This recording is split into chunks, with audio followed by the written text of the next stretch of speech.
ating pag-uusapan ngayon? Gusto mo malaman?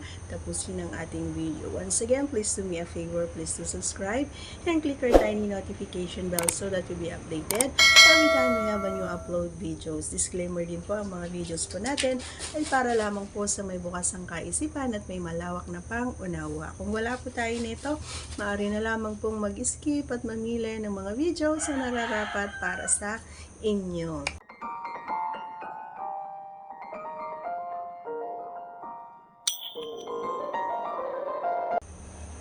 Okay, alam niyo mga idol, ito yung talaga naman na hindi ko na mawari kung ano yung naging itsura ko noon, or ano ba yung naging ganap ko noon, or ano ba nangyari. Kasi para ako nagdilir. Alam mo yun, yung ang feeling ko na ay para akong yung pinakaasam-asam ko na pagkain, na pinaka-favorite ko na pagkain ay natikman ko. Ganon yung naging eksena ko nung oras na yun. Kasi nagulat na lang ako, alam mo kung bakit. Kasi nga, ganun pala siya, ka-okay, or ganun pa siya sarap pagdating sa ganun, na kahit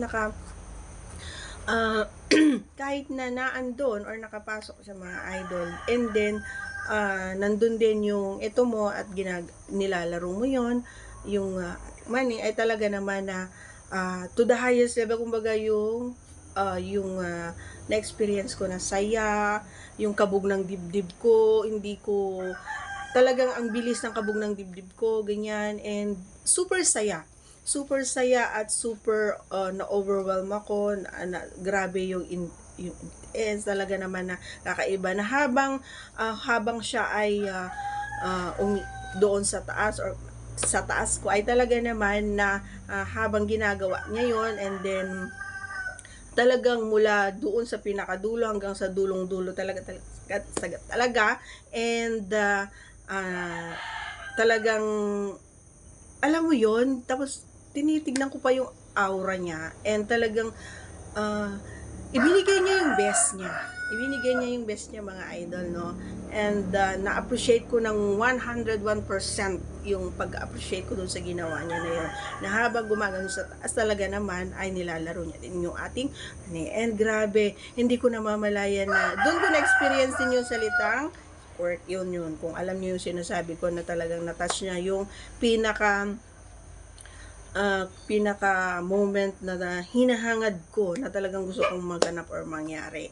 Iba ang saya kapag nagawa nyo ito sa kanila. Kasi minsan kasi tayo, ayan, sige lang ng pasok, sige lang ng road, pero hindi nyo naiisip yung mga bagay-bagay na pwede rin makakadagdag kumbaga ng saya sa amin, and doble or triple pa yung saya na mararamdaman namin kapag ginawa nyo yung mga bagay na yung hindi namin na hindi nyo nagagawa, and then bigla nyo alam mo yon, yung maiisip nyo na gawin.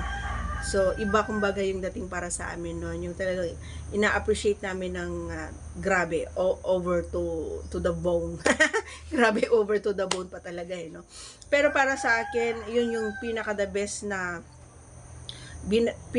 action na nagawa niya sa buong buhay sa buong buhay niya. Ayan.